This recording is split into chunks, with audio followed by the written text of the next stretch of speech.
Welcome to the Norwegian News with your host, Father Deacon Dr. Ananias. In celebration of getting 2,000 subscribers, which I thank all of you for your support, per your requests, long awaited, I'm going to present my recent paper that I gave at a notable Orthodox philosophy conference. A paper entitled An Orthodox Theory of Knowledge, the Epistemological and Apologetic Methods of the Church Fathers. So welcome, brothers and sisters. It's been a while. It's time for a video. So I appreciate again all your support. Still got to grow the channel. Looks like we might have some good events, possible debates set up very soon. Looking forward to that. But I think this is an important topic. A lot of people are confused about some of the issues that I'm going to discuss. And therefore, it's relevant and helpful, I think, to present this and kind of flesh out these distinctions and the way that we Orthodox view apologetics, what our epistemological kind of methodology is, and how that's in fact distinct from the epistemological methodologies within Western Christianity. So without further ado, let us begin. Welcome, welcome, welcome.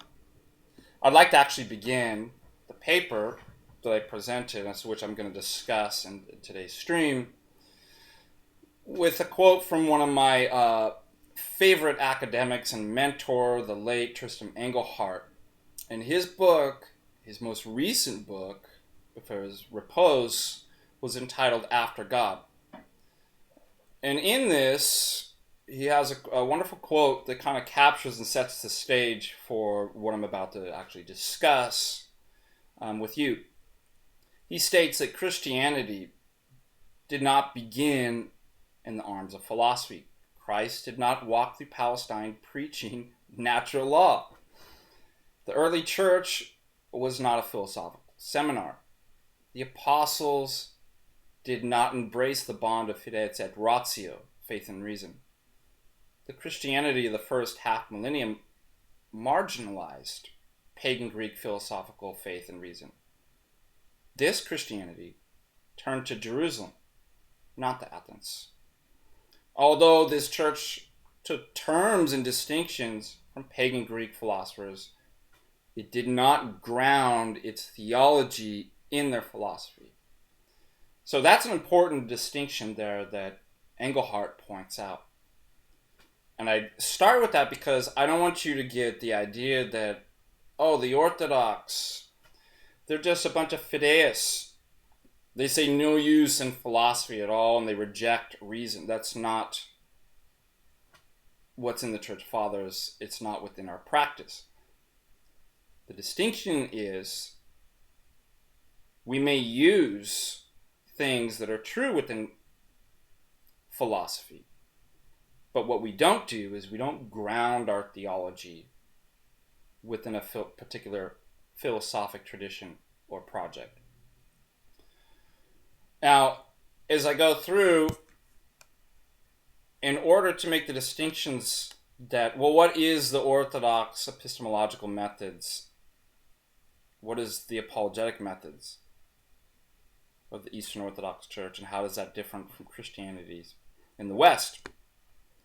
I need to talk about, what is the epistemological project in the mode of apologetics within Western Christianity? In order to talk about that, we need to talk about what natural theology is, because this ends up being their project. And it ends up being a project that we Orthodox actually reject. And as we'll see, that the West embracing Hellenistic philosophy and the philosophic projects of the Greeks what happens is we begin to see the emergence of what's called natural theology, where Christianity's cast in a new light, taking on a new identity of its own that's foreign from the one holy Catholic and apostolic faith. For the West, the project of natural theology, which, I should state, is distinct from what is called natural revelation.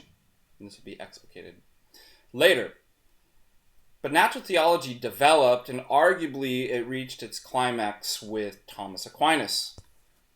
Well, what's natural theology? Natural theology is typically defined as being what the human mind, by the light of natural reason alone, can know about God apart from revelation. For Aquinas, as with most natural theologians, there's an implicit belief that certain truths about God, that is, God exists, God is one, He is good, etc., are said to be known and demonstrated by reason without first presupposing faith in divine revelation. And as we'll see, the natural theological project of the West makes an essential distinction between nature of faith and reason. A distinction that depends on a certain, as I will argue, epistemological assumption concerning the nature of knowledge in general. And as I draw out the differences, we'll be able to see this. But in drawing out the differences between nature of faith and reason in the West, Aquinas argues that the existence of God is actually not an article of faith, but a preamble to the articles of faith. Consequently, natural knowledge is understood to be presupposed by faith, just as Aquinas states and believes that nature is presupposed by grace. So if you want to actually see where he says that, you can actually go to Thomas Aquinas, Summa Theologica, Part 1, Question 2, Article 2. The conclusions are the result, or these conclusions that I just stated are the result of Aquinas' epistemology, and they derive from what's called a classical foundationalist view found in Aristotle. We'll discuss classical foundational theories of knowledge in detail later. But for now, it's enough to note that natural theology commits itself to a particular view where epistemic foundations for the justification of knowledge can exist and they can function independent. What I call autonomous epistemology. They can exist and function independent from the epistemological presuppositions provided from divine revelation as the unique justification for human reason. This is what I call theonomous epistemology. Now, although Aquinas acknowledges that the human's ability to reason and obtain truth depends on God as cause, the preconditions for the intelligibility need not, according to him, be located in our presupposing God as the necessary justificatory condition for the possibility of knowledge. This conclusion derives from an epistemological / ontological distinction that's actually made in Aristotle, where Aristotle makes a distinction between what is better known by us versus what's better known by nature. And you can find that distinction, the distinction of what's better known by us versus what's better known by nature, in Aristotle's Posterior Analytics, 71b32, also his Prior Analytics, 68b35-7, also the Physics, 184a 16-20, also the Metaphysics, 1029b 3-12, and again you can find in his Aristotle's Topics 141b 2-142a 12. Okay, so the idea here is in the distinction between what's better known by us versus what's better known by nature, is that in the natural order of our inquiry, in the natural order and progression of the way that we know, we start, Aristotle says, from the things that are more knowable and clear to us. For Aristotle, that's sense perception. Then we proceed towards those which are clear and more knowable by nature, the causes of the effects. So we start with effects, then which are most clear to us, then we move to the causes, although the causes are the reason for the effects. In other words, temporally speaking, the effects are known first and then the cause. Although in the real order of existence, the cause, what Aristotle says, what is better known by nature, is always prior to the effect, what's better known by us. Therefore, according to natural theology, the presuppositional first principles of epistemic foundations are not located in the cause, as presupposed, but in its effects, that is, sense perception, and what's declared to be self-evident, non-demonstrable principles. However, as we'll see, even if this distinction in the order of our knowing, that is, proceeding from what's better known by us to the cause, what's better known by nature, turns out to be true, asserting this is going to become problematic since, well, the truth of this claim depends, having already established that we can know that this claim is true. And that commits us to circular reasoning, or what's called epistemic bootstrapping. In other words, the method of discovering the truth of Aristotle's distinction between what's better known by us versus what's better known by nature is suspect, and appealing to this epistemic principle will be fallacious. Why? Because it begs a question. If our reason and its processes are in question, well, we cannot use our reason, what's in question, to demonstrate how we know. It's just like the example I always give. Everything in this book is true, I assert. How do you know that? Because on page 78, it says everything in this book is true. If this book is in question, you can't use the book to establish the truth and veracity of the book.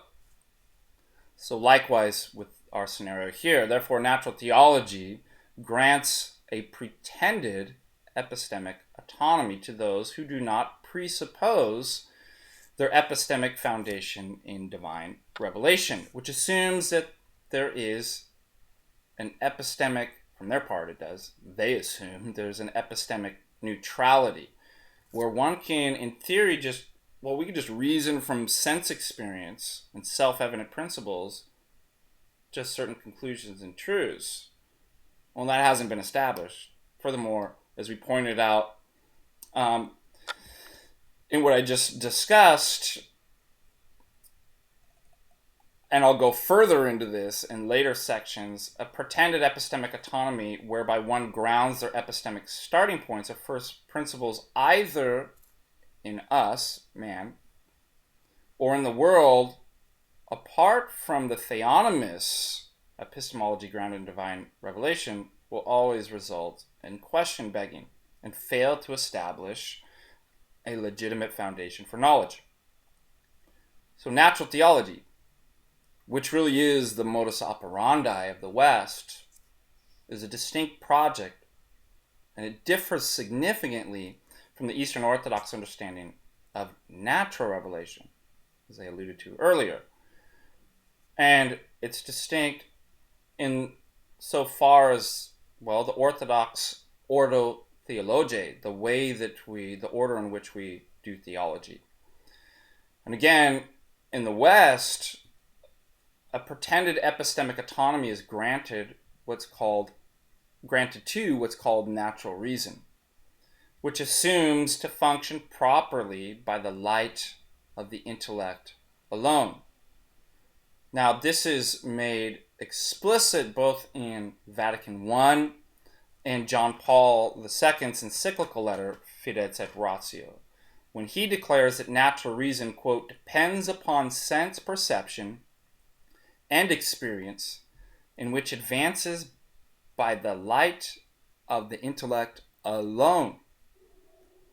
end quote. Well, not only does the Orthodox Church not grant a pretended epistemic autonomy to natural reason, it makes no separation between natural and supernatural revelation. Or as Demetrius Staniloy states, quote, natural revelation is known and understood fully in the light of supernatural revelation. Or we might say that natural revelation is given and maintained by God continuously through his own divine act, which is above nature. And that's why St. Maximus, the Confessor, does not posit an essential distinction between natural and supernatural revelation, or biblical one. According to him, St. Maximus, this latter is only the embodying of the former in its historical persons and actions. So you won't find that distinction in the West in natural theology. What you'll find, again, is they make a distinction. As St. Maximus says, there's no essential distinction between natural and supernatural revelation. And since natural theology is the study of what can be known about God from human reason alone and apart from revelation, it often attempts to show that certain truths about God are demonstrable by reason via, at least in the case of Aquinas, a posteriori cosmological arguments. This results really in an empirical theology that's been historically committed to a Hellenistic philosophic and metaphysical program, a pagan Greek philosophical faith and reason, as Engelhardt had stated, whose conclusions arrive not at the Christian God, but the Greek God of the philosophers. Very different notion of God. And this is clearly stated in Aquinas, who believes that those things about God arrived at by pagan Greek philosophers are in a sense also contained in Scripture, insofar as Scripture speaks of many things which he believes could be discovered by natural human reason alone without God revealing them, or without natural revelation, being grounded in supernatural revelation. In fact, concerning Scripture, Aquinas states, quote, it treats of him not only so far as he can be known through creatures, just as philosophers knew him. That which is known of God is manifest in them. This is the quote from Romans 1:19. But also so far as he is known to himself alone and revealed to others. And that is, you can find that quote in Summa Theologica, Part 1, Question 2, Article 6. So by embracing Hellenistic philosophy, the West, natural theology as a whole, conceives God more as a philosophical concept. So the beginning point is God is substance, ousia, rather than person, hypostasis, is the beginning point. And therefore differs substantially from the Eastern Orthodox Ordo Theologiae. The patristic and Orthodox method is to approach theological questions beginning with the persons of Father, Son, and Holy Spirit. Therefore, the same errors of Hellenism that the Fathers so ardently fought against, namely ancient Greek ontology, that considers unity and ontology of God to consist in the substance of God, end up being the same fundamental theological errors in the West. So Hellenistic philosophy brings the West back to the ancient Greek ontology. God is first God, his substance, nature, his being, then exists as Trinity, that is, his persons, in the mode of their theology. Furthermore, having rejected the Orthodox doctrine, as explicated in Gregory Palamas, of the essence energies, the West doesn't have any theological means of mediating God in man, save man's philosophical ideas of God. So there's a gap. So ultimately, everything is conceiving God in terms of philosophic concepts. When one rejects the essence energies distinction, ultimately this adherence to ideas over personhood, which is exactly what it is what deprived the Christian West, at least theologically speaking, of any theological terms or concepts which we could describe the experiential communion with the persons and hypostasis of God. that's uniquely mediated through his divine energies. And divine energies are different than the properties or attributes of God, as explicated and described in Western theology and the doctrines of absolute divine simplicity. So let's not get that confused. Now, what results in basically committing yourself to a view like this, in rejecting the essence energies distinction? Well, this amounts really to worshiping your idea of God rather than the persons of God, who exist first and foremost as hypostasis of Father, Son, and Holy Spirit, revealed in the mediating divine uncreated energies. Again, God's always an object of thought that does not enter into the world through divine energies. Then God always remains within concept, always within thought, even if that thought is a negative predication of via negativa or apophatic in absolute divine simplicity. So what I'm trying to say is that, are you worshiping God? Persons mediated through divine energies, so that we have not only an idea of God through his divine energies, but an experience of God? Or are you simply worshiping your idea of God?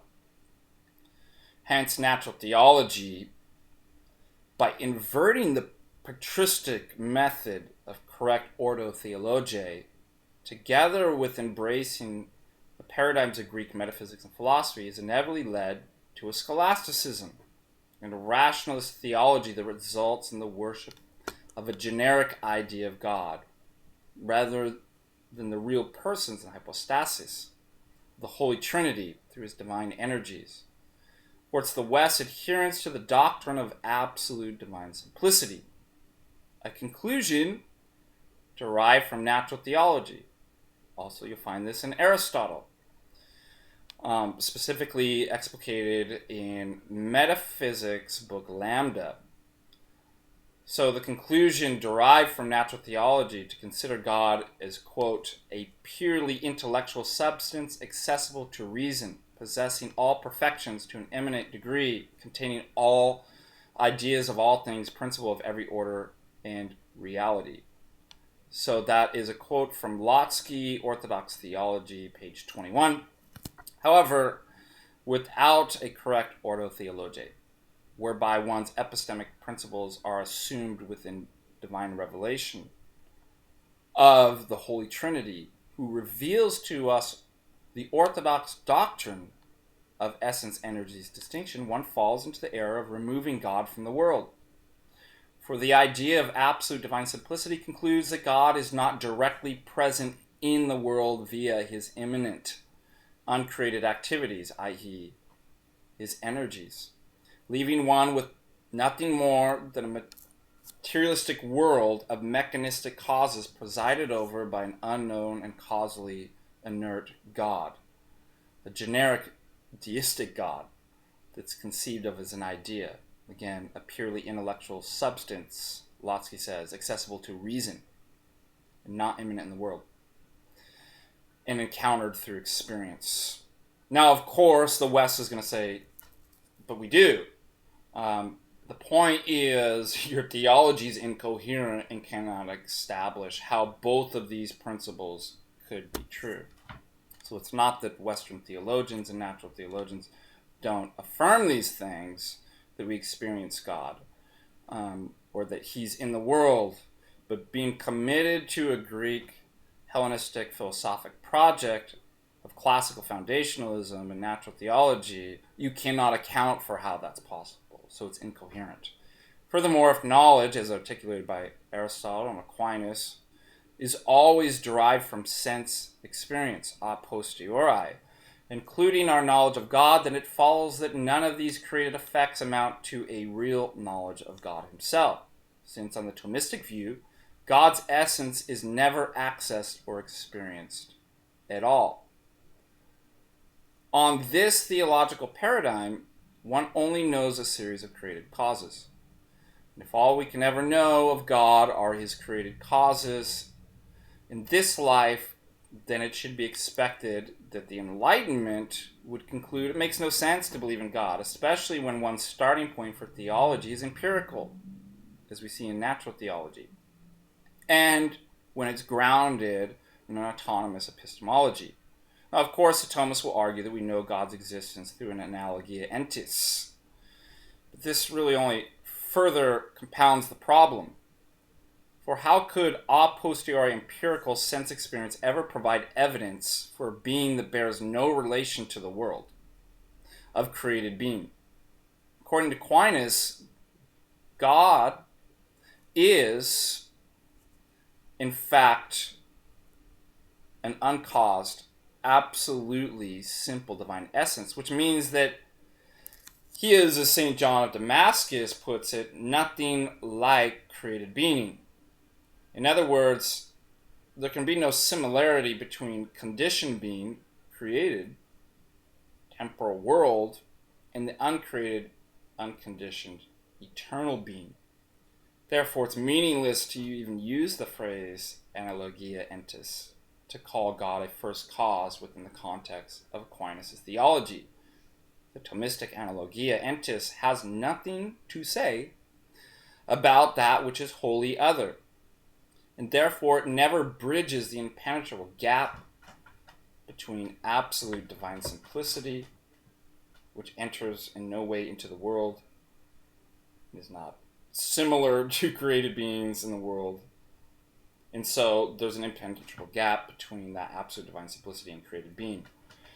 So now that we've kind of gone over, and again, there's more detailed arguments, but I've just kind of given a general picture of the problems with Thomistic thought, absolute divine simplicity, and now I want to turn and consider natural theology's connection to classical foundationalist epistemology. So what is the epistemology of classical foundationalism? Well, classical foundationalist epistemology has its roots and beginnings in Aristotle, because it's Aristotle who argued that not all knowledge is demonstrative, and that some knowledge must be independent of demonstration. So in other words, what he's saying is, if the conclusions of a demonstration follow from the premises, if the premises are true, then how is the premise true? Well, it must be more clear, he says, and primary than the conclusion. But that truth of that premise could be a conclusion of a more primary and clear demonstration. So what you get is the option of, is it just a demonstration for a demonstration for a demonstration, a syllogism for a syllogism for a syllogism ad infinitum, as the response to Bertrand Russell, it's just turtles all the way down.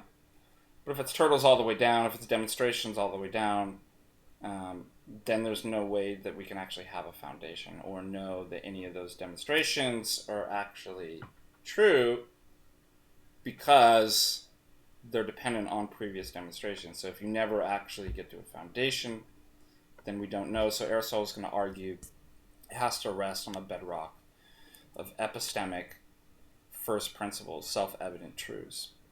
Natural theology, in committing to classical foundationalist model concerning epistemology, they assume two requirements regarding knowledge. One, that our cognitive states are basic. That is, they possess some positive epistemic status independent of their epistemic relations to other cognitive states. And number two, every non-basic cognitive state can possess positive epistemic status only because of the epistemic relations it bears, either directly or indirectly, to basic cognitive states.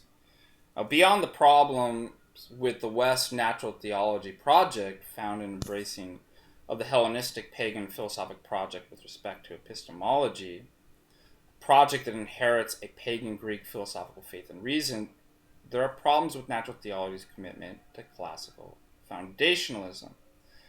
By the way, here's another good quote that I forgot to bring up. That's another one from Tristram Engelhardt. At stake is a clash of moral and metaphysical worlds. Traditional Christianity is anchored in a noetic experience that of the transcendent God, to whom all must conform in terms at odds with the morality and sentiments of secularism and modernity. Post-traditional Christianity, in contrast, has deep roots in Western Christian scholastic enterprise, which has from the Middle Ages sought to relocate the divine within the concerns of reason and of natural law that can be understood in secular terms. This rationalistic, liberal understanding of religion looks to unity in reason with the divine, understood as a general principle or idea of giving direction to human aspirations. Now, that actually is taken a quote from Engelhardt from his book, The Foundations of Christian Bioethics. So, again, he's basically arguing the same thing here. He's arguing the same thing here because he's Orthodox and he's a wonderful scholar. Okay, back to the idea that the epistemology of the classical foundationalism appears to be philosophically problematic. I'm arguing it's philosophically problematic since it assumes there are what's called non-conceptual givens that serve as self-evident epistemic foundations or starting points for empirical knowledge. Now, often the classical foundationalists will argue for the epistemic justifications of beliefs by reducing to them what are called basic beliefs, as I alluded to earlier. Okay, let's see if I have a quote on. Okay, here is from the Southern Journal of Philosophy. A particular belief is basic just in case it is epistemically justified and it owes its justification to something other than one's justified beliefs or their interrelations. A belief is non-basic just in case it is epistemically justified but not basic. Foundationalists agree that if one has a non-basic belief, then at rock bottom it owes its justification to at least one basic belief. There are justified beliefs because, and only because, there are basic beliefs. Such is the genius of foundationalism. Not genius, genus, like the general kind of category of foundationalism. One species is experiential foundationalism, the view that a basic belief can owe its justification to experience. So that's really the type of, because we're going to talk about different types of foundationalism. They all have a concept of like non-basic, epistemically non-basic starting points.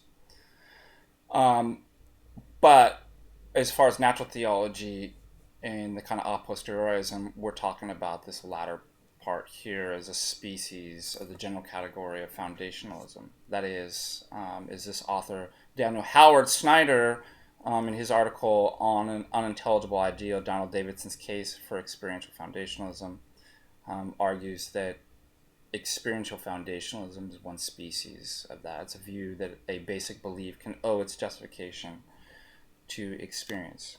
So that's going to be relevant for our considerations. Why? Because in classical foundationalism, for example, of the Cartesian variety, which is rationalist as opposed to empiricist, self-evident epistemic foundations, basic beliefs, givens, are not grounded in sense data, but in other beliefs experienced within the mind. However, this type of classical foundation will have difficulties establishing how it's possible to justify beliefs concerning the external world, the material world, based on beliefs concerning the experience states of the mind. Since for Descartes, for example, empirical knowledge is restricted to the subjective states of the mind. That's why it becomes problematic. Therefore, the challenge and problems resolve around foundational beliefs themselves and how to justify that foundations are in fact proper justifications. Since rationalists will make innate, self-evident a priori beliefs their foundations for epistemic justifications for other beliefs, the justification for foundationalist principles or epistemic givens will ultimately, as I argue, be circular, since it will assume such epistemic basic beliefs justify one's argument that they are foundational or epistemically basic. And likewise, with the empiricist variety, the experiential species of foundationalism, they too will make sense impressions as opposed to a priori beliefs. The empiricists will make sense impressions their basic epistemic foundations. However, as Sellers points out, quote, sensations are no more epistemic in character than are trees or tables, and are no more ineffable. They are private in the sense that only one person can notice them, but they are public in the sense that you can report and you can state the same facts about your sensations that I can report about my own. You will find that in Sellers. Let's see. And furthermore, we go on. Foundationalism of the empiricist variety will have the same problems in charges of circularity or question begging that the rationalists do in their attempt to provide justification for their justification. They're going to have problems providing justification for their justification criteria. That is, having first principles located in sensation is epistemically given or basic. Before establishing, they are justified in making such arguments. Now, Sellers qualifies what is meant by epistemic given, since we use this phrase. And he qualifies this and tells us what it means when he states, quote, the point of the epistemological category of the given is, presumably, to explicate the idea that empirical knowledge rests on a foundation of non-inferential knowledge of matter of fact. You can find that in Sellers' Empiricism and the Philosophy of Mind. Moreover, the non-conceptual content of sensory experience appears to be incapable of justifying propositional or conceptual beliefs. Donald Davidson himself points this out. He states, the relation between sensation and a belief cannot be logical, since sensations are not beliefs or other propositional attitudes. That is, are not formulated in conceptual terms. What then is the relation? The answer is, I think, obvious. The relation is causal. Sensations cause some beliefs, and in this sense are the basis or ground for those beliefs. So that is a quote from Donald Davidson's A Coherence Theory of Truth and Knowledge, page 428. Problem, though, Donald Davidson, however, causation cannot provide adequate justification for beliefs. Causal explanations do not account for how or why a belief is justified. Donald Davidson actually points that out in the same article. He agrees a causal explanation of a belief does not show how or why the belief is justified. So it's weird that he even states that.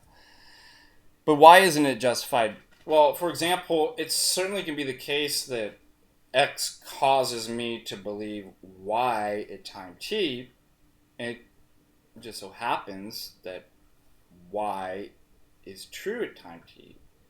But is it the case that I have knowledge that Y is true at time T?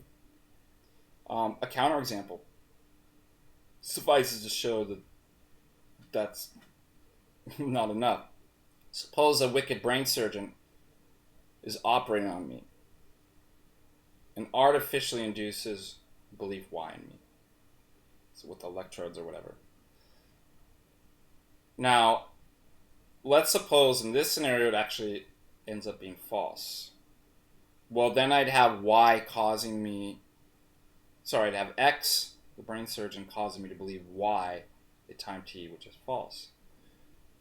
But the brain surgeon could have equally caused me to believe something true. So the question immediately arises, how would I know Y is true at time t? How would I determine that if my knowledge is caused by X? Well, the answer seems obvious, right? I wouldn't. Therefore, causal explanations cannot provide us with an account of knowledge. When you say everything's caused, it doesn't tell me how or why something is justified. They have to be the right types of causes that would provide justification, which is what we're going to look to in a little bit. But let's talk about another theory of epistemology, coherentism. Now, this section I entitled Coherentism, the Theory-Laden World and the Myth of the Given. Coherentism is offered as a solution to the problems of foundationalism. Now, according to coherentism, about epistemic justification, beliefs are justified in what they would call holistically, rather than in a linear kind of piecemeal way. Each belief is justified by virtue of its coherence with the rest of what one believes. In other words, by virtue of belonging to a coherent set or web of beliefs, the coherentist avoids the appearance of vicious circularity by insisting that we don't need to have justification for believing other propositions of one's belief system. It's coherent. So that's kind of a rough sketch about like what coherentism theory is. Coherentism conceives of the structure of our knowledge and the nature of justification in terms, again, of a holistic epistemological picture, rather than having basic or foundational, non-basic or derived beliefs. Coherentism treats all our beliefs equally within the web of beliefs. Now, in Two Dogmas of Empiricism, Wilfred Van Orman Quine gives us a clear idea of this epistemological view and explains the idea of what's called the web of beliefs. He states, quote, "The totality of our so-called knowledge or beliefs is a man-made fabric which impinges on experience only along the edges." So he has an idea that it's not devoid of reality, because then nothing would work, obviously. But you don't have this kind of one-to-one correspondence from words, propositions, to the things that they signify. Classic example is Wittgenstein. What does the word and or but actually signify? It doesn't. It takes on its meaning within a role and a function within the whole language game. Well, Quine goes on to state that the totality, I already read that. What he called the fabric of web of beliefs, according to Quine, he believes is continually being revised in order to keep the edge of our conceptual scheme squared with experience. This kind of ties into like the philosophy of science, because science always has to give an account for the appearances. So if something comes in of which the paradigm or the web of beliefs cannot, if there's some type of anomaly or something like that and they can't account for experience, what do? You revise your theory. So you're going to actually see historically that coherentism and the philosophy of mind and the developments therein are working actually together. Now, what we have in the coherentist theories of knowledge really is an explicit rejection of what's called the dogma of reductionism found in classical foundationalist epistemologies. Quine, for example, makes the rejection explicit in the Two Dogmas of Empiricism. He refers to the dogma of reductionism as the idea that with each statement there can be associated a unique, quote, range of possible sensory events such that the occurrence of any of them would add to the likelihood of the statement. So it's kind of what I just explicated and described a minute ago. Quine rejects such a conceptual interpretation and replaces it with the idea that, quote, our statements about the external world face a tribunal of sense experience, not individually, but only as a corporate body. That's from Two Dogmas of Empiricism. In other words, statements only have their meaning within the greater fabric or web of beliefs and language structures. This reveals another further problem with natural theology, which assumes both the classical foundationalist epistemology and what's called an evidentialist approach to facts and meanings. The error here, which the coherentist rightly points out, is to think that evidence, statements, meanings, and facts are all theory independent and can somehow be just universally approached in a neutral manner by all of us. That is, that there's a neutral common ground whereby we can derive facts and theories, construct arguments, etc. So that's implicit within natural theology. But it becomes clear upon further reflection that what constitutes as evidence or facts will differ according to one's presuppositional commitments and determined by particular epistemic or theoretical paradigms. I mean, just think. The word love means something entirely different to Orthodox Christians as opposed to secularists who have a fundamentally different paradigm. And you see the same thing in translation, in doing translations of texts. Same words understood or interpreted or defined in different ways. How is that possible? Because you have a set, each person has a different set of presuppositional commitments, have different paradigms that they're committed to. So evidence is going to look very different, for example, to an atheist than to a theist, right? And these points that I'm making, they echo the thoughts of Wilfrid Sellars, who argued that despite receiving the same sense data, which we all agree we are, all seen will be a seen as a seen according to a concept or a web of one's own belief. That line really is kind of reminiscent, in fact, Sellars is pulling that from Immanuel Kant, who touches on the same idea when Kant says thoughts without content are empty and intuitions without concepts are blind. And so it's just as necessary to make our concepts sensible, that is, to add the object to them in what Kant calls intuition, is to make our intuitions intelligible, that is, to bring them under concepts. So if you're curious about that, you can go to Immanuel Kant's Critique of Pure Reason, A51//B76. So Sellars is basically stating the same thing. There's not just seeing sense data, but seeing sense data as according to a concept, or the web of one's own beliefs and theoretical commitments. And what we can learn to appreciate from the coherentist and epistemic holism is that there are no theory-independent observations, guys. No theory-independent meanings. All observations are theory contaminated. They're theory laden. There are no basic meanings or epistemic givens. We have similar arguments found in the Duhem-Quine thesis of the underdetermination of data as pertaining to scientific theories.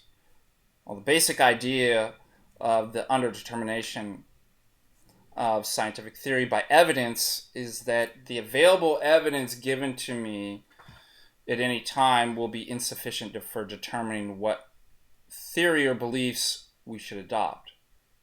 In other words, given a choice between two theories or two ways of revising our beliefs, we're going to be unable to determine what theory to choose based on the evidence. So we can't just say, well, look at the evidence and we'll just determine. Now, of course, there's going to be theories that you can falsify because they don't give an account for the appearance or the evidence. But what the Duhem-Quine thesis points out is that there could be multiple theories, all different, saying the reality looks differently, that will fit the evidence. So it's underdetermined, the scientific theory. We can't just look to the evidence and then confirm, well, which one do I choose? And perhaps there could be an infinite amount of theories. There's obviously probably just as many theories that could be falsified, but that doesn't really help us, because it's like, well, what theory or paradigm to commit? We'll just look at the evidence that the evidentialist and natural theologian will state. So our theory will be undetermined, transiently undetermined, simply by the evidence at present, or permanently underdetermined by all possible evidence. Well, and again, that relates to our, the Duhem-Quine thesis of the underdetermination of data. It relates to our epistemological concerns, because within the epistemological program, as Quine himself addresses, two divisions have been made. Remember, divisions into the conceptual, and that conceptual means concerning meaning, and then the doctrinal program concerning truth. And we've already seen and addressed the issue of the conceptual reduction project, which we have found to be problematic on the grounds that statements and words only have their meaning within the greater fabric or web of belief and language structures of paradigms. But the doctrinal reduction program, on the other hand, it's concerned with, quote, whether our knowledge of external physical object can be adequately justified on the basis of purely sensory knowledge. And that is a quote from Barry Stroud, Naturalized Epistemology.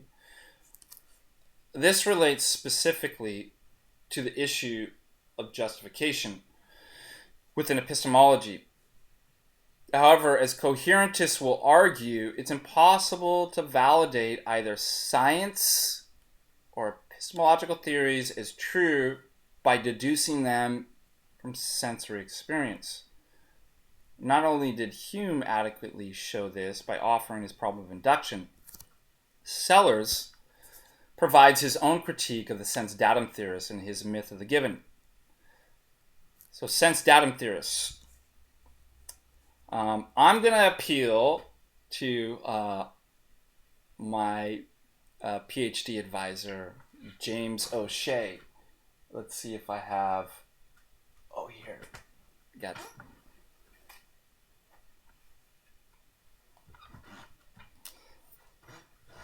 James, this is a shout out to you.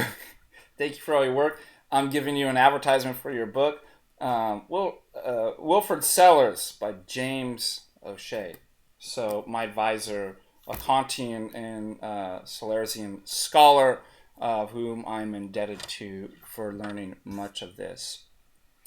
But James O'Shea states in this book here, quote, that the sense-datum theorists, quote, were generally concerned to defend the idea of an epistemic given, which requires that the given be the sort of thing that can provide foundational evidence for our claims concerning how matters stand in the world. So that, again, is Wilfred Sellers' Naturalism with a Normative Term by Dr. James O'Shea. As Sellers' critique shows, no item of empirical knowledge can serve the function of an epistemic given, which provides the crushing blow to classical foundationalism. Now let's just see if I can put up real quick.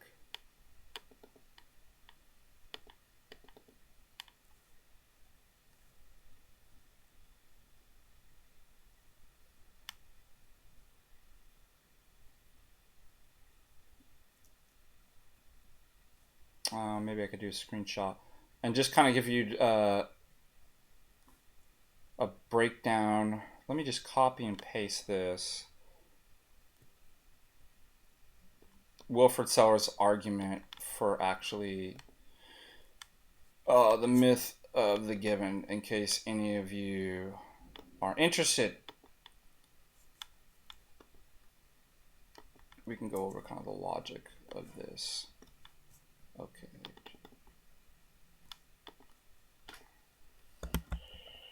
Are you ready? All right, I'm going to switch to screenshot mode.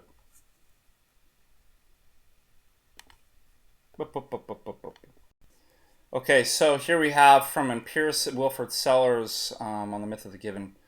From empiricism, the philosophy of mind. So premise 1, a cognitive state is epistemically independent if it possesses its epistemic status independently of being inferred or inferable from some other cognitive state. So that's just simply the definition of epistemic independence. Premise 2, a cognitive state is epistemically efficacious, is capable of epistemically supporting other cognitive states if the epistemic status of those other states can be validly inferred, so either formally or materially from its epistemic status. Again, this will just be a definition of epistemic efficacy.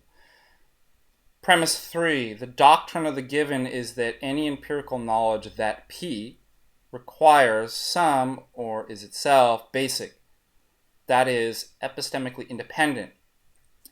Knowledge that G, H, I, which is epistemically efficacious with respect to P. Again, we're just making another definition of the doctrine of the given. So now that you know what the definition for the doctrine of the given is, we can move to premise 4. Inferential relations are always between items with propositional form by the nature of inference. So let's do 5. Therefore, non-propositional items, such as sense data, sense experience, are epistemically efficacious and cannot serve as what is given. That would follow from premise 2 and 4, right? From the definitions of what inference and also the definition of epistemic efficacy. No inferentially acquired propositionally structured mental state is epistemically independent. How do I know that? Again, this is why we defined what the definition of epistemic independence is. A cognitive state is epistemically independent if it possesses its epistemic status independently of being inferred or inferable from some other cognitive state. But no inferentially acquired propositionally structured mental state is epistemically independent. 7. Examinations of multiple candidates for non-inferentially acquired propositionally structured cognitive states indicates that their epistemic status presupposes the possession by the knowing subject of other empirical knowledge, both of particulars and of general empirical truths. This is actually taken from Sellars' analysis of the statements about sense data and appearances here in Empiricism and Philosophy of Mind. And also his analysis of epistemic authority in these parts. Let's go to premise 8. Presupposition is an epistemic and therefore an inferential relation. 9. Yes. Non-inferentially acquired empirical knowledge that presupposes the possession by the knowing subject of other empirical knowledge is not epistemically independent. How do we know that? Because of the definition that we provide in premise 1, remember, of epistemic independence, then following from premise 7, and premise 8 that presupposition is an epistemic and therefore inferential relation. Here we have premise 10, any empirical propositional cognition is acquired either inferentially or non-inferentially. That's simply just an appeal to the law of exclude the middle, either A or not A. 11. Therefore, propositionally structured cognitions, whether inferentially or non-inferentially acquired, are never epistemically independent and cannot serve as the given. Here we have a constructive dilemma, premises 6, 9, and 10. Therefore, every cognition is either propositionally structured or not. Exclude the middle. So again, this is, let's go back to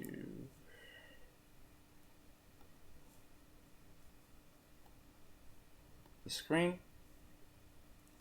Therefore, it's reasonable to believe that no item of empirical knowledge can serve the function of the given.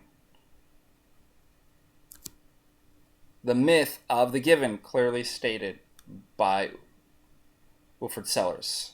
So it's a pretty powerful argument there.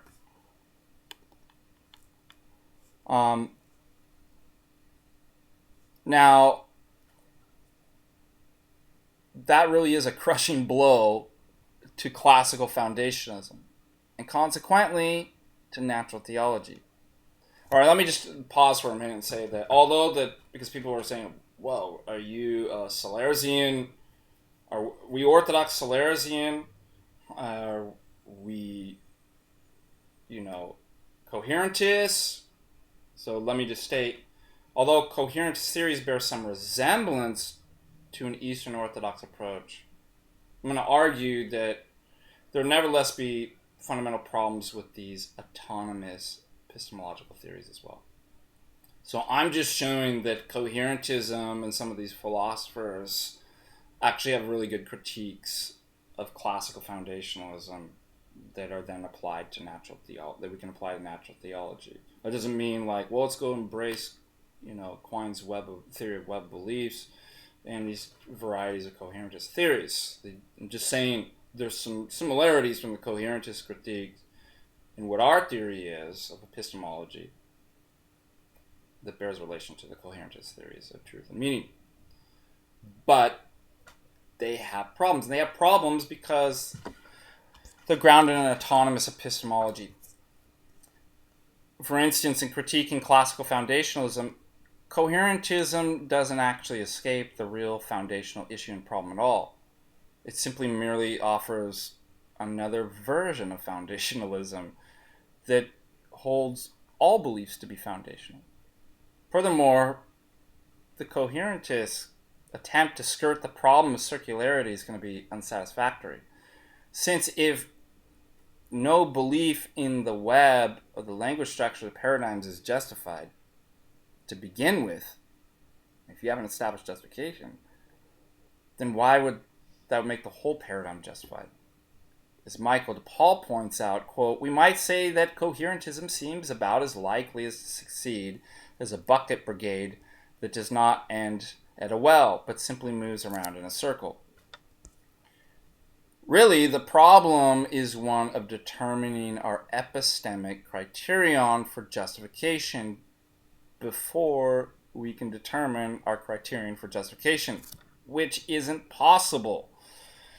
This turns our attention, therefore, to what are called transcendental arguments. So within philosophy and logic, there are three different types in form and genus of arguments that you can give. Inductive, which are probabilistic arguments.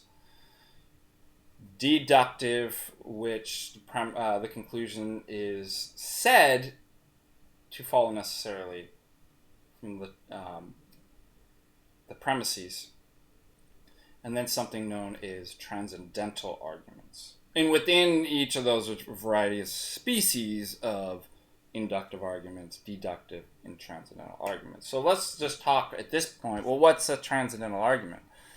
Well, when we consider the existence of knowledge, facts, the validity of logic, arguments, conclusions derived from experience, an important question arises, at least for the reflective inquirer.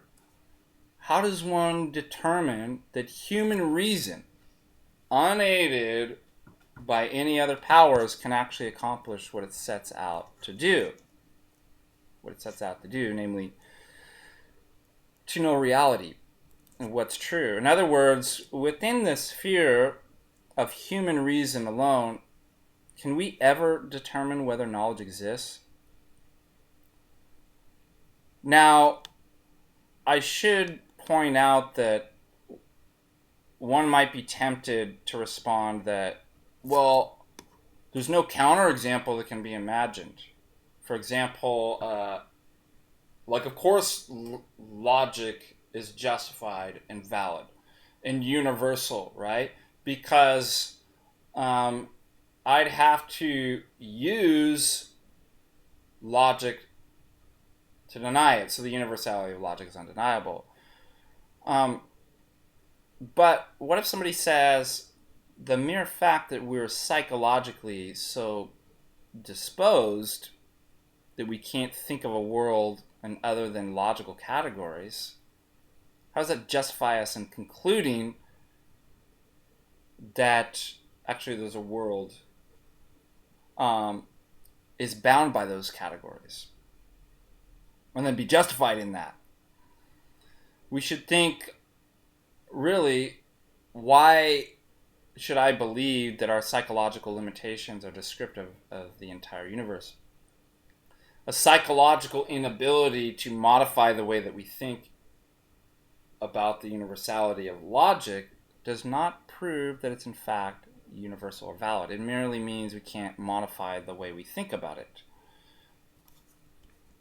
So that is a good objection. We're still stuck in the problem of finding, when we're locked within the sphere of our own reasoning, how to determine our justification criteria without presupposing a justification criteria within our own sphere of reasoning,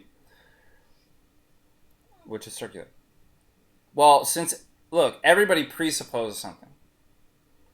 We do. We presuppose, and we have a pre-commitment to using logic, reason, evidence, arguments. It should be stated that there's nobody who's presuppositionally neutral when it comes to factual questions and experience or reason.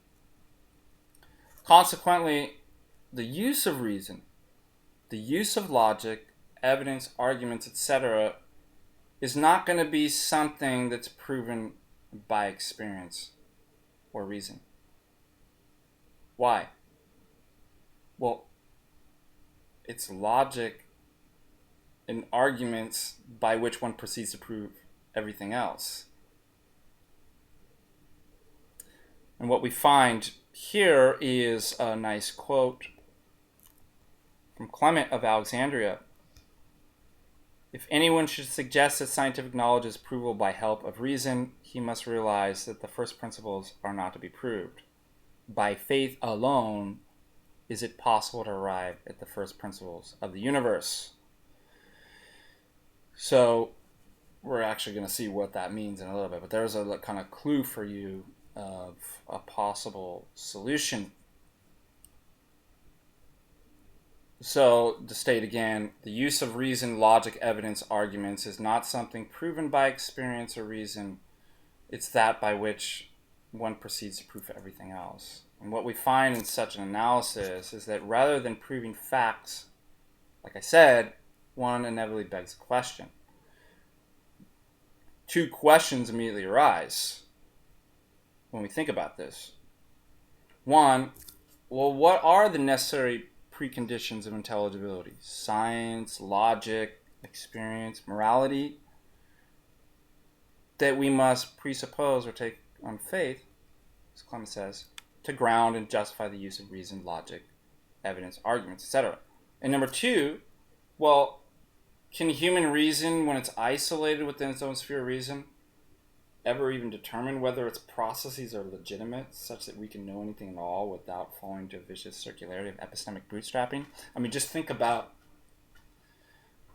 we would all presuppose and admit that if our faculties are not in such and such a way, whether in terms of our neurophysiology or the way that we relate other concepts and beliefs, we don't apprehend or perceive the world correctly. All we need to do is think about somebody who has schizophrenia. But is it not presumptuous to say, well, obviously we're constituted different, and because we're different, therefore, well, we are perceiving reality correctly? I don't think that's a great argument. What if you both are perceiving reality incorrectly? How and by what means would you determine that, well, my faculties are constructed such and such in a way, and my neurophysiology is in such and such a way that I can, without appealing to exactly what's in question? I mean, isn't the schizophrenic going to say the same thing? I used my mind to determine you can't do that. So we end up falling into vicious circularity, or what's called epistemic bootstrapping. And since the use of reason, logic, evidence, arguments, etc. is not something proven by experience or deduction, but that by which one proceeds to prove everything else, the task of discovering the necessary conditions for the possibility of knowledge lies in the domain of what's called transcendental arguments. You're not going to get it from deduction or induction. Induction and deduction already presuppose this. Transcendental arguments, that was first coined by Immanuel Kant in his transcendental deduction of his critique of pure reason. They are arguments attempting to establish the transcendental conditions for the possibility of knowledge. For Kant, this is the mind's attempt to establish a conclusion, not by means of deduction, but rather to arrive at a conclusion transcendentally. Okay. People often get confused and think, like, well, does Kant believe that, things are transcendent? So there's equivocation on these words. Just because we're making transcendental arguments doesn't mean that somebody believes there are transcending entities or something like that. An essential feature, again, of a transcendental argument is you're arriving at a conclusion transcendentally. Let me just give you a quote from Immanuel Kant. Transcendental argument is, according to Kant, quote, one that proves a conclusion by showing that unless it were true, experience itself would be impossible. That's a quote about Immanuel Kant from Simon Blackburn, who's actually pretty good at Kant himself. So again, that's an essential feature of transcendental arguments. In other words, the form of a transcendental argument is as follows. And let me see if I can get... X is a necessary condition for the possibility of Y, such that Y cannot obtain without X. Furthermore, given that X would be a condition for Y, it's said the claim, if Y then X, is not merely an a posteriori necessity, or necessary truth, established according to natural laws governing our actual world, but it's an a priori and metaphysical necessary truth. In other words, the truth of this claim is not going to be discovered through experience by empirical sciences. For example, H2O is water. And that's reminiscent of, if you remember, Saul Kripke's naming a necessity on his discussion on a posteriori necessity versus logical and metaphysical necessity. So if anybody wants to read up on that, Saul Kripke, naming a necessity. So we don't discover it through empirical sciences and experience, but rather these a priori metaphysical necessary truths hold metaphysically, such that X is the condition for Y in every possible world. That X is a condition for... So what do we mean by that? I'll just break it down. When we say necessary conditions, I can't get this without that. I can't go ice skating without ice skates. I can't make a cake without the necessary ingredients of eggs, flour, and butter. So if cake, Y, then the necessary ingredients. So that's why I established if Y, then X. Okay. And then when you move up into the metaphysical necessary truths, that's not just something that you discover like the cake, for example, empirically through experience, but this would be a stronger truth. And for example, that might just be the case with the cake here in this world, but not hold true logically across all possible worlds. So when you establish a metaphysical necessary truth, that would hold all possible worlds. So what I'm going to do is talk about that X is a condition for Y in every possible world. Therefore, the claim made by transcendental arguments that X is a condition for Y amounts to X is a necessary condition for Y. It's not just this, illogically so. And that condition possesses what's called modal strength.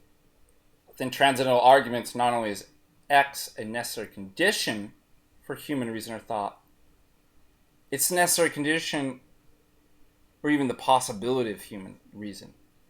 In other words, even if there were no humans or human thought or reason in existence, X would still have to exist, since X is a necessary condition for the logical possibility of human thought at all.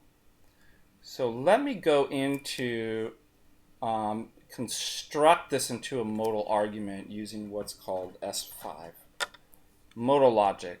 And here I'm going to ascribe what's called modal operators to premises when I'm actually going to formally represent a transcendental argument. And then I'll provide what's considered a valid argument representing the transcendental argument and its form. And I have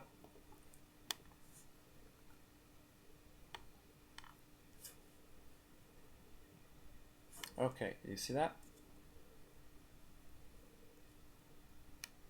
So according to S5 modal logic, again, I'm going to have the squares represent necessarily and the diamonds possibly.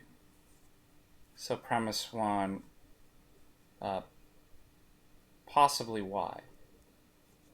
Premise 2, necessarily possibly Y.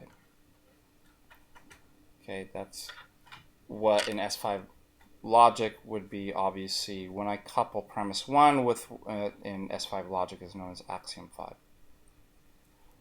Allows me to basically say necessarily possibly Y. Then what I'm going to do is necessarily if possibly Y, then X. And given axiom K in S5 modal logic, then I can basically distribute this. Necessarily possibly Y if necessarily X. So you see here, I'm able to distribute my modal operator of necessarily. Therefore, what follows from premise 2 and 4, therefore, necessarily X. You'll find someone named James Anderson also points out that in constructing a transcendental argument according to S5 modal logic, as you see here in the slide, when the transcendental premise, what would you call premise 3, is expressed as a claim about necessary condition for the possibility of human thought, then the transcendental argument delivers its conclusion that X is not only transcendentally necessary, but that it is necessary in the broad logical sense as well. So you can find this in James Anderson's No Dilemma for the proponent of the transcendental argument. Now, that provides one with the strongest type of transcendental argument. Why? Because it's not just true in our world. Here, it's true necessarily in all possible worlds. So it carries modal strength. So I think it's important to explicate that. Because that would be weird about God. It's like, oh, it only is true that, when we get to what's called a transcendental argument for the existence of God, to say that, well, it's only true that God is necessary in this world. But in other worlds, it could be not. So that's going to be the relevance and significance of pointing that out. So the transcendental argument for the existence of God, which is often known as abbreviated form TAG, that's not to be confused with the God of the gaps argument. That's a fallacy, God of the gaps. Oh, I can't explain why it's written God. That is not what a transcendental argument for the existence of God does. In fact, there's several different arguments that construct logically to illustrate what the transcendental argument for the existence of God is doing. But what's doing is it's really removing all objections and excuses for not believing in God. So there's an apologetic method here in using the transcendental argument for the existence of God. And the transcendental argument for the existence of God is what's called a presuppositional argument. And remember, there's nobody that's presuppositionally neutral, and so therefore it critiques the presuppositions of other worldviews. And again, since everybody presupposes something, remember we presuppose and have a pre-commitment to logic, reason, evidence, making arguments. That's why I said nobody's presuppositionally neutral when it comes to factual questions and evidence and experience, as natural theology and the classical foundationalism assume and would have it. And as stated earlier, the use of reason, logic, and evidence arguments is not something proven by experience. It's that by which proceeds to prove everything else. So now we're getting in the realm of, transcendental arguments. But one nevertheless has to ground and justify reason, logic, and arguments, that they work and are valid. We have valid operations for what we think these operations can attain and establish. Now that is a metalogical analysis. Yeah, we all presuppose and believe and use and kick it out of the logic box, but it's a deeper and further question to move up a level and then analyze, well, what are the necessary justifications that would make logic itself valid in the use of epistemic categories. But the problem, as I pointed out, is that man locked within his own sphere of reason cannot appeal to what's in question, namely reason, logic, and arguments, to establish that reason, logic, and arguments are valid and work, because that would be to engage in circular reasoning and epistemic bootstrapping, question begging. A transcendental argument, therefore, attempts to discover the preconditions for the possibility of reason, just even the possibility of reason, logic, and argumentation. And it does this simply by taking some aspect of our rationality and investigates, well, what must be true? i.e., the necessary condition in order for valid rational processes to be even possible. And again, as we've seen, transcendental arguments typically have the form, for X to be the case, Y must also be the case, since Y is a precondition or the necessary condition of X. And given X is the case, Y is the case. So let me just pop up a slide here just to...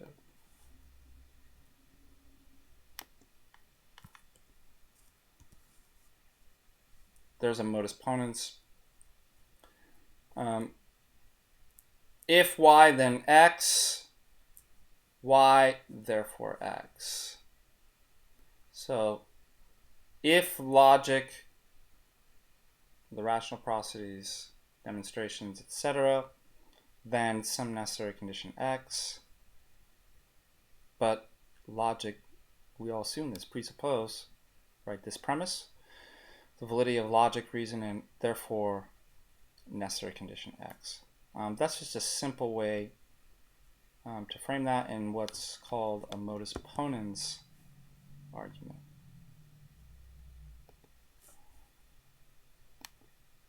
So far, so good, so good, so far. Now, what the transcendental argument for the existence of God demonstrates is that there's only one unique condition that will satisfy the conditions for the possibility of knowledge, rationality, logic, and arguments. So that's why it's not a God of the gap. Okay, it's like, oh, I just can't explain this, so I posit a flying spaghetti monster. Like, that's stupid. If you can show that this is the only unique conditions, and the necessary condition is not a God of the gaps fallacy. So you can't just be like, well, I presuppose peanut butter. You're missing what a transcendental argument is, and then you're totally missing the species of that, of what the transcendental argument for the existence of God is. Because the necessary precondition, in other words, what must be uniquely presupposed and even to have the possibility of knowledge, logic, and arguments, is the Orthodox notion of God as he's revealed himself to us.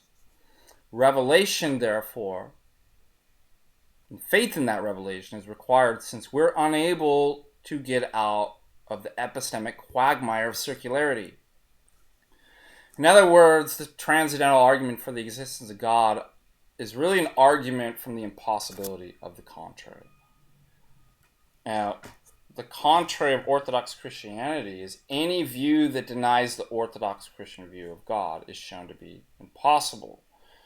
And I say that because, again, other people, are even theists, going to use a transcendental argument for the existence of God, but the conception of God doesn't entail certain things that would satisfy the conditions, what we would find uniquely as a necessary condition of the possibility of knowledge, then that's not going to work. And what I'm going to argue is that these other views of God lack both the sufficient necessary attributes to actually account for the necessary condition for the possibility of God. So that other view, whether it's the atheist or another conception of God, is shown to be impossible. And if the negation of Orthodox Christianity, so not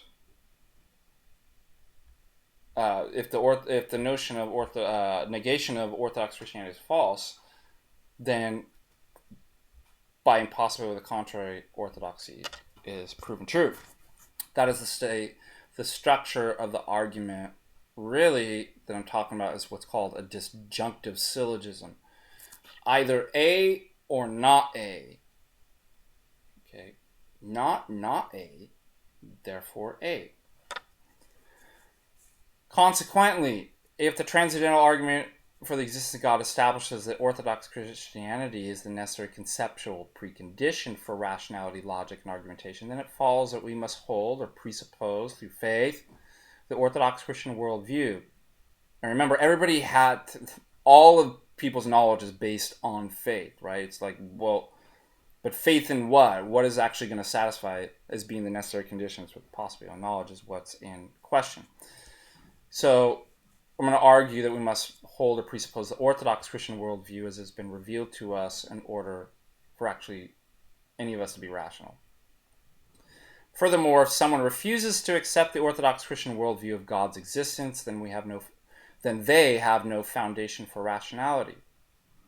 And without such a foundation, they have no rational basis for mounting objection to the transcendental argument for the existence of God, or the conclusion of Tag, that the Orthodox notion of God, which is not a generic theistic notion of God, that's why those won't work, but a personal God unique only to Orthodoxy. Not them saying that God's not available to all, but only within the conception of Orthodox Christianity you have this unique understanding of who and what God is. And so if you don't establish the necessary conditions to show the justification for the possibility of knowledge, you can't just turn around and be like, well, now let me use my knowledge that's unjustified to argue against you. Don't give your opponent that. That was one of the problems with classical foundationalism and natural theology. It gives your opponent what they have not established yet. It's unlawful, at least, in terms of epistemology. And it grants your opponent a pretended neutrality that an autonomous epistemology that oh yeah, we can just all do this, right? But you haven't established necessary conditions for the possibility of knowledge, providing a correct epistemic foundation, nor could you. So you can't then be like, well, I've got a problem with your argument. Okay, so if you can't do it, right, by the impossibility of the contrary. So it's either orthodoxy or it's not orthodoxy. Not orthodoxy, therefore the orthodox notion of God exists. So that's how a transcendental argument for the existence of God establishes the existence of God, not as a conclusion of a deductive argument, but a conclusion that's established transcendentally, without which, if that did not exist and we did not presuppose the existence of that, there would be no knowledge. It's the strongest type of argument, right? The weakest, inductive, then deductive. I mean, if you could even ground those. But it'd be transcendental arguments. If you pull that off, are going to be the strongest type of arguments. And again, obtaining the necessary conditions for the possibility of knowledge cannot be logically or epistemically contingent upon logical or epistemological arguments. So this is why Immanuel Kant's argument is going to fail. So he can talk about what the form of an argument is and then come in with his a priori categories of apperception. But he's still using what's in question. And that results in question begging. And everybody with an autonomous epistemology is going to be stuck in the same epistemic quagmire because it's epistemic bootstrapping. Neither would the veracity of the claim that such and such conditions are necessary for the possibility of knowledge, they are necessary conditions, be dependent upon logic. So when we're making in other words, when we're making a transcendental argument for the existence of God, when I put that in logical form, the argument itself is not dependent upon the logical. That would be circular reasoning, the same problem. Just as in other words, the transcendental conditions for the possibility of those arguments precedes logic. It has to, if logic's going to be. That doesn't mean that I can't in some way then pedagogically represent that to describe the form in which I'm talking and presenting the argument. But the truth of my argument isn't dependent upon the truth of my argument. Just like, for example, the truth of any right angle triangle, that the areas on the sides of the right angle triangle are equal to the area on the hypotenuse, is not dependent upon the drawing. But I actually might draw that in a kind of a pedagogical sense to help you and illustrate how that's possible. We're doing the same thing here.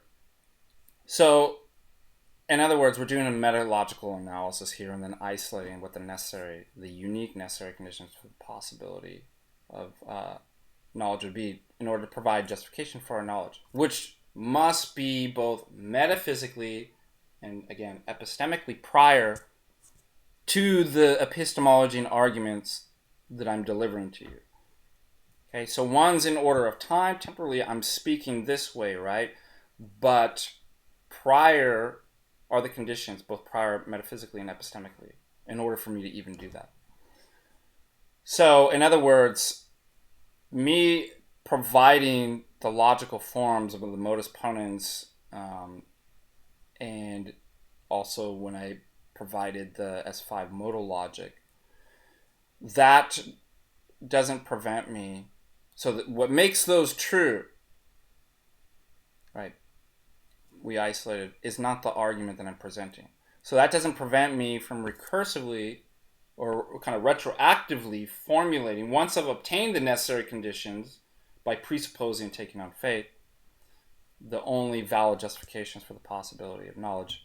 That doesn't prevent me from retroactively then formulating the argument in syllogistic form, again, to pedagogically illustrate the transcendental argument made.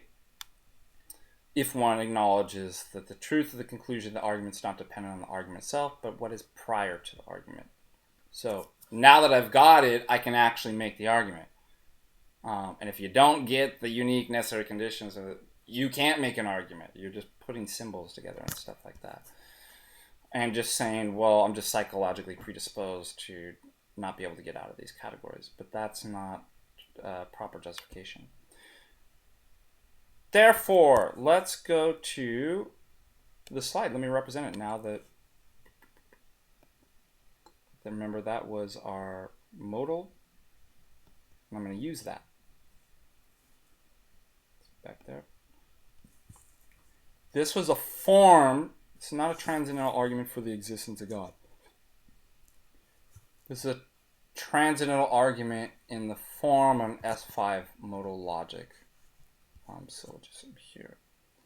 But once I establish that the necessary conditions of if y then x, as x is necessarily and metaphysically true to hold across all possible worlds in the modal strength, I'm going to use that for this. Okay, so here, let's just look at the structure of a modus ponens. If y then x, y therefore x. So let's see when we pop in for the transcendental argument for the existence of God. If knowledge and experience exist, then God exists. But why? We assume why. Knowledge and experience do exist, therefore God exists. Now that I've established that I can actually, through possible operators and my S5 modal logic necessary operator, now that I can, translate my modus ponens and give it the strength, a modal strength. If necessarily the possibility of knowledge, then necessarily God. How do I know that? Because premise 4.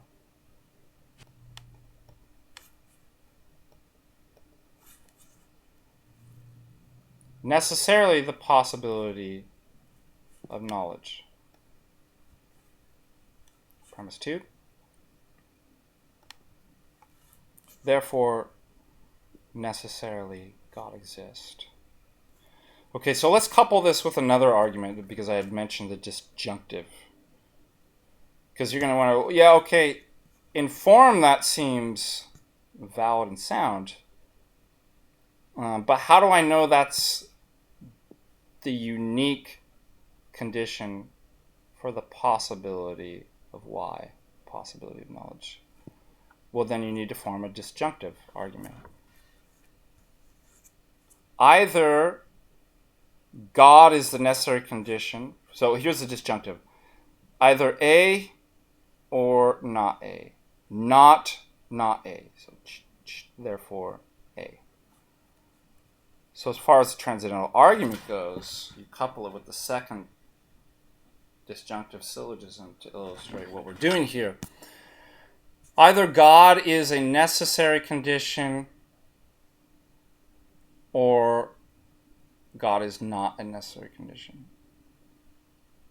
And then what I'm going to show is that not the case, that God is not the necessary condition, therefore God is the necessary condition. So you have to put it in the form of a disjunction, and then you have to argue for, well, why is that the unique conditions and why would that satisfy? Whereas no other would. If you can show that, bam!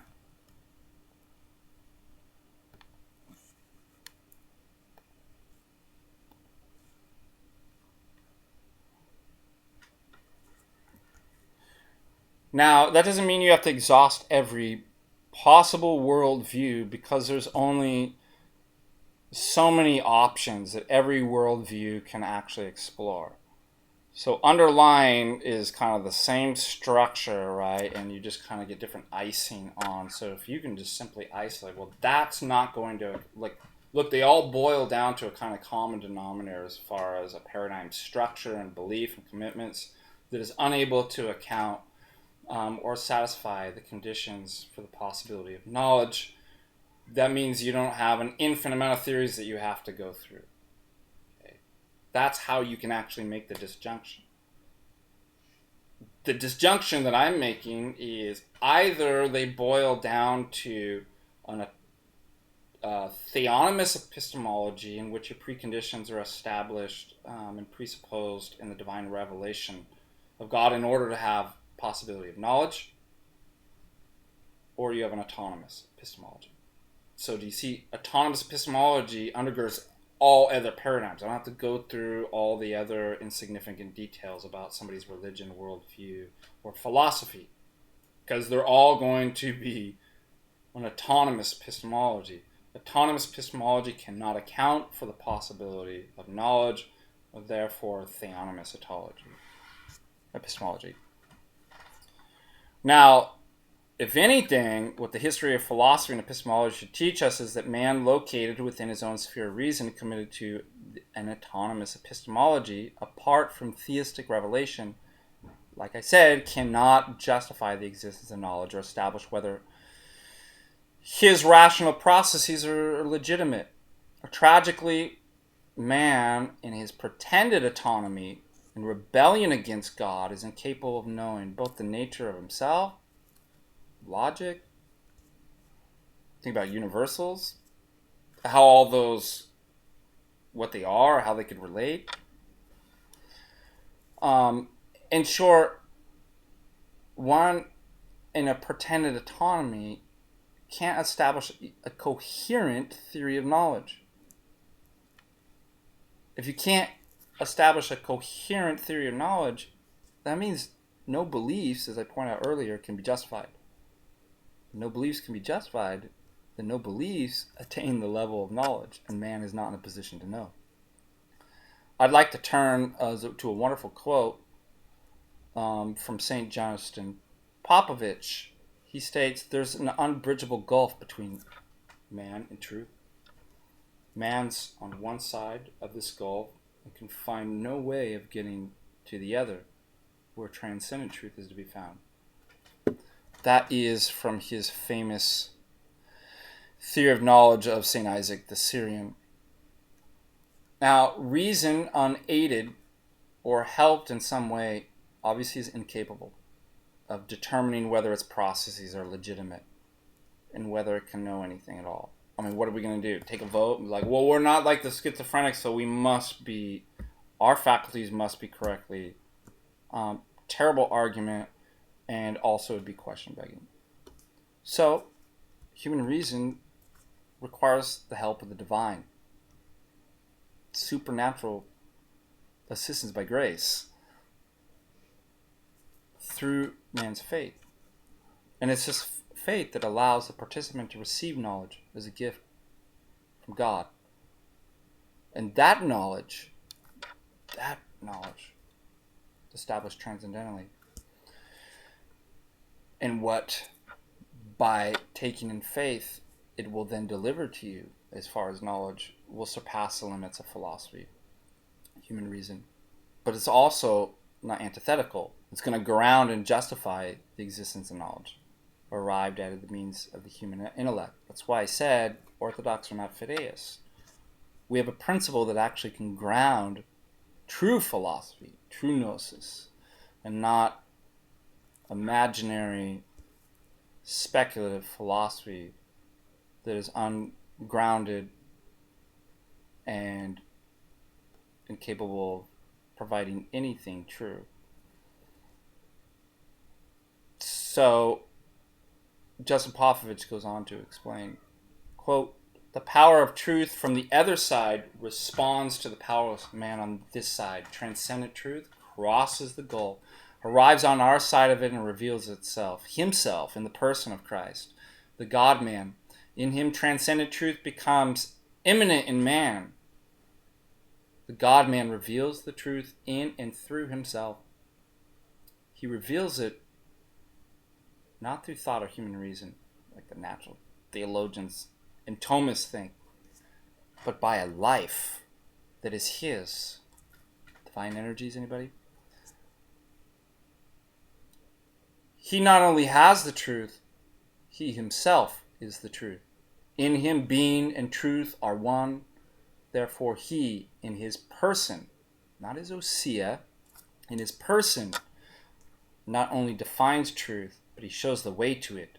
He who abides in him will know the truth, and the truth will make him free." You see this from John 8:32. Free from sin, falsehood, and death. So the solution to our epistemic predicament, which man's autonomous reason cannot obtain within its own sphere of reasoning, is a truth that's both personal and obtained through living a life of faith and humility. By abiding and the only one who's actually in a position to know the truth. By uniting oneself to Christ in this way, man can achieve true knowledge. For, since, quote, in the person of the God-man, God and man are indissolubly united, that's another quote from Justin Popovich, that means that the gulf between man and truth becomes bridged.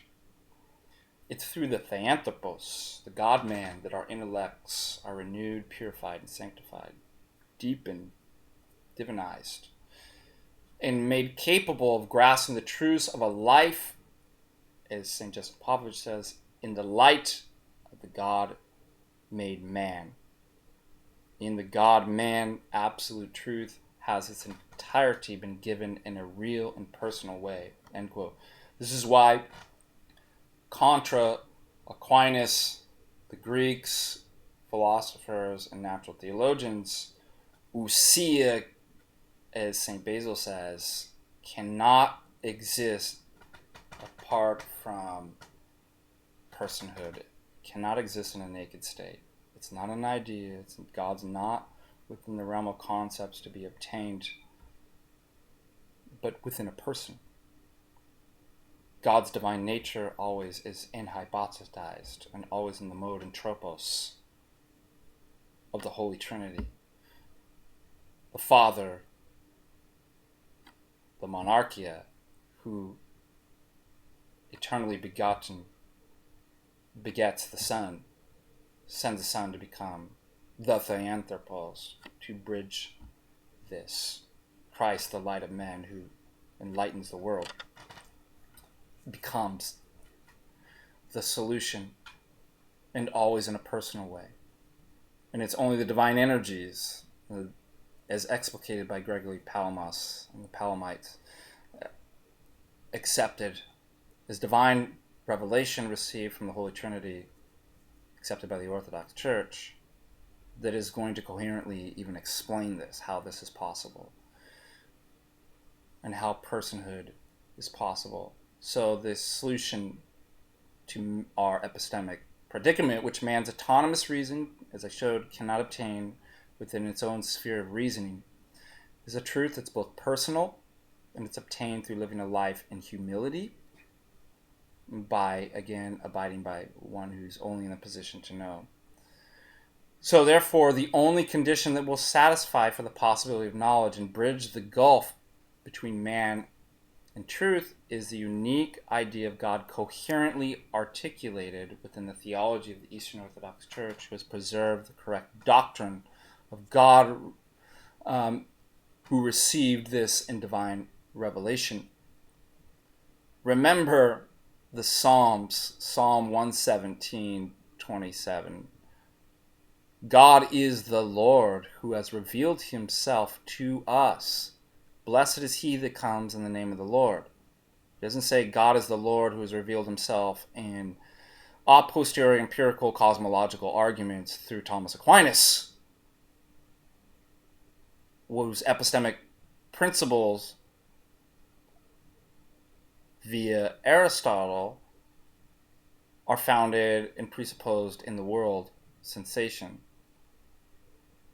We're revealed that God is the Lord who is revealed. That is our starting point. And that's revealed from the Holy Trinity. Furthermore, it's only the Orthodox conception that has a correct idea and concept articulated through divine revelation of who God is, and that we'll see that only this will be the necessary conditions. Why? Well, what other view? How can you account for rationality if there's no rationality? If God is not rational, if God is not omniscient, if God is not transcendent, non-contingent. If none of these, then whoever the Zeus god that we're talking about is going to be stuck in the same epistemic quagmire as us. So, God is rational. He's omniscient, capable of knowing, transcendent, non-contingent, which is really the problem that both of why we're not omniscient and why we can't get out of the epistemic quagmire. But also know if God is just ousia in the Greek sense, there's no creation. And the world's non-intentional. It's accidental. Then you got to think about, like, well, what does it even mean to talk about the laws of physics then are accidental? Again, an incoherent worldview that cannot account for the appearances of which you assume, and therefore, by way of possibility of contrary, you know that couldn't be the case. So he's intentional. He's intentionally creator. He creates the world through intention, not accident. God is personal. If God was not person, if he was just a deistic, absolute, divine, simple essence, that might be the necessary conditions for the possibility of knowledge, but how would we ever get to it? Like must know like. There must be a likeness. This is why in Genesis it says, let us make man in our image according to our likeness.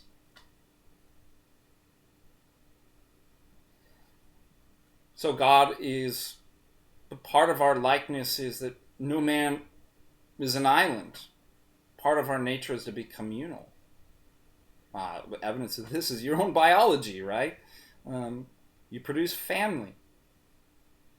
But God is communal in the Orthodox understanding of divine revelation, of three eternal persons, one God, eternally in love with each other, having perichoresis within the Holy Trinity. So that's going to be a necessary condition, or attribute of the necessary condition we're talking about. But again, if the community and the personhood of God only remained locked in a divine, absolutely simple essence that in no way could enter creation without being divided and contradict the idea of what means absolutely simple, then we can never know it.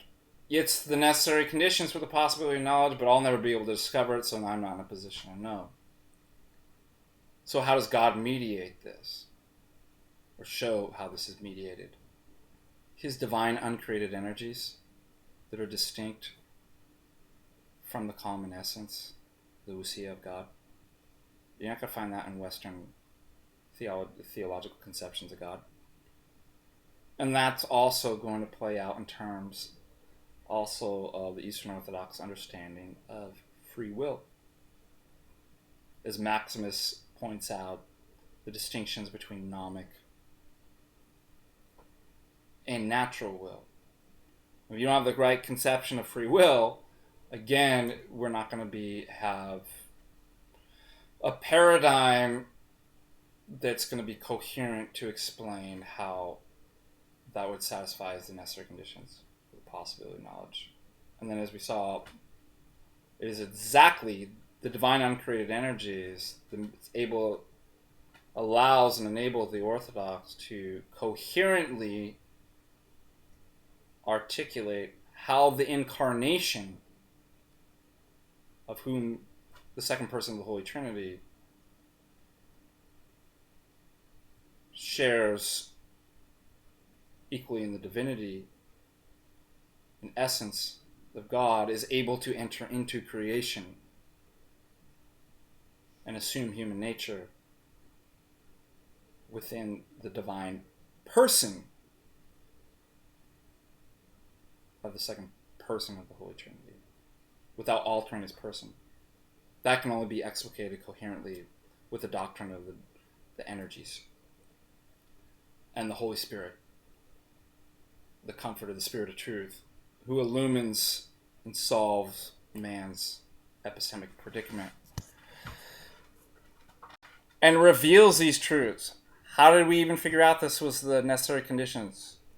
By God sending his Son and the Holy Spirit who illumines our darkened minds, who shows the apostles and delivers this truth to them and sets up the one holy Catholic and Apostolic Church to preserve this revelation unchanged and handed down to the faithful. Well, not only to solve our epistemic predicament, but to save man from death and the devil. These conditions are only, as we saw, uniquely found in the Orthodox Church, who provides us with a coherent picture of who God is and how we get to know him. Furthermore, upon reflection, one will see that without this, we're left in the same epistemic quagmire as outlined earlier, with the various autonomous epistemologies, and consequently will have no justification for the existence of knowledge. Therefore, we must presuppose the God who is the Lord and has revealed himself to us is the necessary foundation and precondition for the possibility of knowledge, of any knowledge at all. And in presupposing God, faith is the necessary condition for the possibility of knowledge, man surrenders the autonomy to the revelation of God. Not as a conclusion that has met the standards of our epistemological criterion by our philosophies, but rather as the foundation and precondition of the epistemological criterion itself. So without revelation from God, we can't know that all the objects of the world are rationally related. All the things that we say about the world, all the things that we say about logic and morality. And because no other worldview can account for that coherently, it cannot provide justification for the necessary conditions for the possibility of knowledge. Then, by argument from the impossibility, this cannot be. Therefore, orthodoxy must be true and must be presupposed as the preconditions for intelligibility. So that gets me into consideration about what's called presuppositional apologetics and how that's actually a methodology found in the Eastern Orthodox Church. Yes, I know the concept it's used, its application in Christian apologetics is used by those outside the Orthodox faith. That methodology goes back to the apostles and the early church fathers. But it's, as far as the term presuppositional apologetics goes, yeah, it was first popularized within the work of Dutch Reformed theologian Cornelius van Til and his students Greg Bahnsen and John Frame. Now, I argue there's definite problems within these Calvinistic presuppositional apologetics. It doesn't work, actually. It doesn't work because it's not orthodoxy, right? I just showed you impossibility of the contrary. But it's because of, again, a particular conception of who God is, commitment to absolute divine simplicity, denial of energies, a perverted understanding of what will is,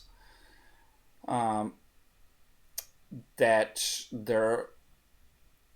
although they popularized presuppositional apologetics, they can't actually carry coherently the project out without being inconsistent. And so it doesn't work. But, well, where did they get this? The whole idea of presuppositional apologetics. Did Van Til just come out, from a vacuum? I got out of a vacuum just out of nothing. Ex nihilo. Of course he didn't. He obviously saw the similarities. I mean, you can see the similarities in the Church Fathers. He's obviously borrowing certain apologetic methods seen in the Church Fathers. Therefore, it's worth taking a look at what's meant by presuppositional apologetics and how then it clearly differs from the classical Western and or evidentialist approaches. Presuppositional apologetics, first and foremost, rejected the idea common to most apologists who assumed, again, like I said, there could be a neutral, autonomous epistemic position when confronting, as far as apologetics, unbelief. Or those apologists, it rejects the idea of those apologists that think there's a neutral starting point from which their opponent can argue against the existence of God. That, brothers and sisters, is therefore a denial of classical foundationalism. That is to say, presuppositionalism and classical foundationalism or evidentialism are incompatible. So in contrast to natural theology of the evidentialist apologists that granted a pretended epistemic autonomy to their opponents, where you see like somebody like Van Til, he argued that since God is ultimately the epistemological starting point, there can be no arguments for the Christian faith derived from something other than faith itself, starting point, and what is received from divine revelation. Since divine revelation shows that God's authority is ultimate, any attempt to argue for the Christian faith on another authority over and above God is, as Van Til points out, to concede that there is in fact a higher authority than God himself. Well, this has to be shown. And since any attempt to argue for an authority higher than God would be self-defeating, we argue that man must resign from a commitment to autonomous epistemology and presuppose the truth of the Christian faith as the foundation for epistemology. I'm going to quote a great dear friend of mine who's done a lot of work on transcendental arguments and, again, contra natural theology, as my friend Russell Mannion summarizes. God is proven not as the conclusion of rational or empirical theistic arguments, but as the very ground of argument itself. It is with the surrender to God's view of himself, the world, and ourselves that one can articulate a coherent theory of knowledge. God's revelation is not validated by some autonomous epistemology. Rather, our epistemology is validated by the revelation of God and the story contained in that revelation. God's revelation is self-authenticating because by it, everything else is authenticated. So, to summarize that section, I was going to start off sounding a little bit like a joke. An atheist and a theist walk into a bar. The atheist says, well, you have no reason or evidence to believe in God. And here, let me give you my argument against the existence of God. The theist responds back with a transcendental argument, but you have no God to believe in evidence or reason. So in conclusion, how are we going to now see that presuppositional apologetics, this kind of paradigm, which we reject in the reformers, people like Van Til and Bonson and Frame, is present prior to them within the Orthodox fathers and the apostles? Well, let me start by not only do we find a different epistemic system in the fathers from the epistemic principles of natural theology and classical foundationalism I've shown, the mode of apologetics, again, is significantly different. As I'd mentioned earlier, an Orthodox theory of knowledge has more similarities in common with a coherentist theory than a foundationalist epistemology. Consequently, the apologetic methods will resemble a method common to all forms of presuppositional apologetic methodology, which is to say that of whole system destruction. For as Bonson observes of Van Til's methodology, entire systems are in opposition. So there again, that actually is a quote. That illustrates the argument again of you don't look at things piecemeal in an evidentialist way, but in terms of paradigms. And paradigms, systems, stand in opposition. So it's an either or, the impossibility contrary, therefore, what stands in opposition. Okay. Now, obviously, systems has the connotation of a paradigm here, deriving from the Greek word of meaning of or like an organized whole. Now, Father Joshua Shuping of the Orthodox Church explains that, quote, in the present context, then, a system can be understood as that wherein elements cohere, at least in intention, such that what is at the end aligns holistically. What does that sound like? Again, harkening back to what I said earlier. Aligns holistically with what is at the beginning, was also in the middle, end quote.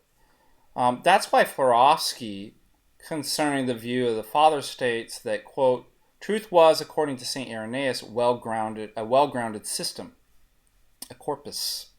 That's from his Against Heresies and Veritatis Corpus. And he talks about a harmonious melody, coherent system. Therefore, the Fathers, like Irenaeus, not only conceive of heretical positions as systems or paradigms, albeit incoherent paradigms, in toto, having false presuppositional starting points. Irenaeus calls those presuppositional starting points the canons of truth. They also consider the Orthodox faith and dogmatics as a coherent system, capable of destroying other systems in opposition to it. So again, via arguments and possibility of the contrary. As Father Joshua Shupin points out concerning our fathers of the Holy Orthodox Church and their view of the system of faith, quote, not only does it offer constructive demonstration and proof of fundamentals of the Christian system, i.e. transcendental arguments, but is also offensive insofar as it seeks, as a true system, to put the whole of a false system into view so as to destroy it in toto, as one whole in opposition to another whole, end quote. Great quote, Father. Therefore, we are presented with our disjunctive argument once again, which states, as Bonson points out, here's a quote from Bonson, either one holds the entire system of Orthodox Christianity, again, that's lowercase for Bonson, for us that's uppercase, or one denies the entire system, end quote. However, in denying the system of Orthodox faith, one is led to an incoherent account of both the world and knowledge, and thus one's position becomes self-stultifying. For by exploring the question, what is the foundation of the intellect and of knowledge, we find, as again St. Justin Popovich explains, that man in his pretended epistemic autonomy, quote, tries to explain himself in terms of things, but with a total lack of success. For by explaining himself in terms of things, man in the end is reduced to a thing, himself, to matter. By attempting to explain man by man, like the rationalists, philosophy achieves a bizarre result. It presents a mirror image of a mirror image. So he's kind of going through both the empiricist varieties and the rationalist varieties. And in last analysis, such philosophy, whatever its path, is centered on matter and on man. And one thing follows from all this, the impossibility of any true knowledge of man or of the world, end quote. From, again, a theory of knowledge of St. Isaac the Syrian by St. Justin Popovich. So, for those of you who say that presuppositional apologetics and transcendental arguments aren't in the Church Fathers, shame on you. Read our theology. Read your theology. On the other hand, having our epistemological first principles, which are presupposed as the necessary conditions for knowledge, placed within what St. Irenaeus calls the canon of truth found in Christ, the Orthodox faith not only securely obtains the condition for the possibility of knowledge, Orthodoxy provides a coherent account of God, man, and the world. Therefore, if knowledge is at all possible, then theonomous epistemology of the Orthodox Church and autonomous epistemology are antithetical systems, whereby one must be true and the other false. And since having shown here in my presentation that systems of an autonomous epistemology are not possible, we must conclude that the only precondition to knowledge is the existence of God, the veracity of his revelation has delivered once for all to the saints and preserved by the Holy Orthodox Church. Amen. Thank you, brothers and sisters. Don't forget to like. If you're not a subscriber, please subscribe. Tell your family, tell your friends to subscribe to the Norwegian news. And my prayers for all of you this Lent. May you have a blessed Lent. And pray for me, your host, Father Deacon Ananias. Through the prayers of our Holy Fathers, Lord Jesus Christ, our God, have mercy upon us and save us. Amen.